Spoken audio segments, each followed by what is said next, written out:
What's up, squaddies? Sending major love your way? You all mean the world to me.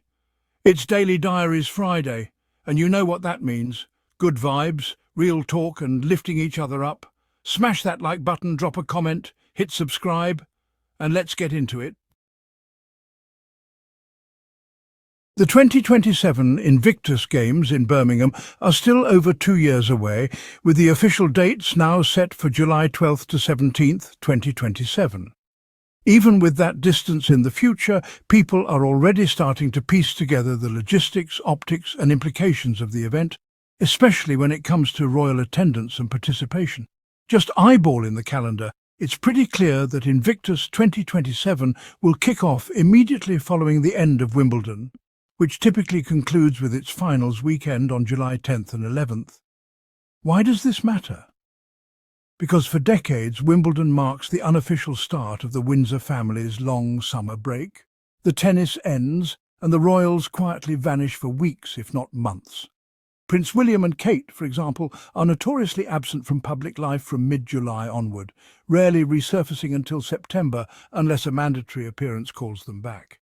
King Charles, for his part, usually retreats to Balmoral in Scotland by late July, where he reportedly enjoys weeks of solitude, family time and private meetings.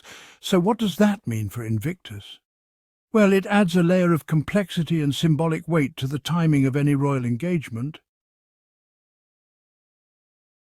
And right on cue, here comes the Daily Mail, jumping ahead a full 2 years to claim that Prince Harry is planning to invite both his brother and father to the 2027 Games. Now, let's be clear about something. The idea that Prince Harry would formally invite members of the royal family to Invictus isn't some kind of wild, speculative fantasy. It's not even unusual. It's standard protocol. As the founder and patron of the Invictus Games, Harry routinely extends invitations to heads of state, heads of government and senior military officials, depending on where the Games are being hosted. Given that the United Kingdom will host in 2027, and given that King Charles is the head of state, of course Harry is going to invite him. It's what he does. But what is a monarchist fever dream is the way this invitation is being framed by outlets like the Mail. Instead of treating it as a professional courtesy or an act of institutional goodwill, they're packaging it as some extraordinary olive branch, as if Harry is crawling back across a burning bridge he set alight. In reality, it's a pretty diplomatic move that Harry would make regardless of personal animosity, because he still takes Invictus seriously, and he knows the symbolic value of royal endorsement, however limited. According to the Mail on Sunday, Harry is expected to send an initial email invitation later this month, followed by a formal invite. Their sources suggest that the timing has been deliberately planned to allow Charles and other senior royals ample time to clear space in their calendar, especially since it's widely known that the King's schedule is locked in 2 to 3 years in advance. In theory, this would give Charles the best possible opportunity to attend and support an event that champions wounded service personnel, a cause both he and Harry have publicly supported. Royal commentators have, unsurprisingly, jumped in with mixed takes. Ingrid Seward speculated that Charles might show up, largely because he cares about the military and might see this as a chance to acknowledge Harry's greatest professional achievement.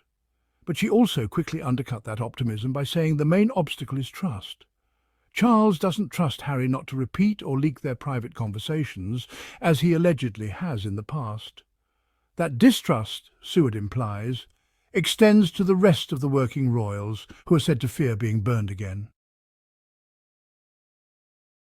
That said, even if the royals were willing to attend in theory, the dates themselves pose a logistical challenge. The 2027 Games conclude on July 17th, which just so happens to be Queen Camilla's 80th birthday. That milestone is almost certainly going to be marked with a slew of private and possibly public events, and that alone could make it difficult for senior royals to justify a lengthy appearance at Invictus, especially since it would require them to be in Birmingham for several days. Scheduling conflicts are a real and plausible excuse for absence. Another looming question is whether Harry would bring Meghan and the children to the UK for the event. He has previously said that he will not travel with his family unless they are granted full police protection, a request that UK government has resisted. Given the state of security politics and the family's treatment by the British press, it's a valid concern, honestly. Still, sources told the Mail that Harry has agreed that Invictus should extend an invitation to his family, and that Invictus hopes the royal family will come along to support the wounded veterans taking part. The hope, according to insiders, is that Charles might see this as an apolitical gesture. Support for veterans, not a family reunion per se. Harry is said to be optimistic, or at least willing to extend the gesture. And to those who might scoff and say Harry would never, he knows his father and brother are toxic, it's worth recalling what Harry himself has said recently. In a BBC interview, Harry stated plainly that he was willing to reconcile with his father because I don't know how much longer he has to live. Whatever you think of that statement, whether you view it as manipulative or deeply human, it does suggest that Harry has made peace, at least internally, with the idea of trying again. He did, after all, invite the Windsors to the 10th anniversary of Invictus last year, and not a single one of them showed up. Instead, they scheduled just enough public appearances to seem busy, which allowed the media to paint Harry as lonely and isolated at St. Paul's Cathedral. What really enraged the firm, according to royal watchers, was the fact that members of Princess Diana's family, the Spencers, came out in full support of Harry. Their presence turned the event into a subtle rebuke of the Windsors' absence. That kind of snub cuts both ways. It isolates Harry in one narrative but empowers him in another. And it proves that support for him and for Invictus still exists inside Britain's elite circles, even if not inside the palace walls. So yes, Harry will definitely send that invitation to his family for Birmingham 2027. It's part of the job and part of who he is, really. But the British press will spend the next 2 years twisting every detail, every RSVP, every facial expression into some narrative of melodrama, betrayal, or reconciliation. Expect nothing less than a full-blown media circus. And unless something significant changes, don't be surprised if the royals pull the same "we're too busy" stunt again. Then act surprised when Harry continues building something meaningful without them. And that's a wrap, squaddies. Thanks for watching and being part of this amazing journey. You guys are the best and I love you all. Your support means the world to me.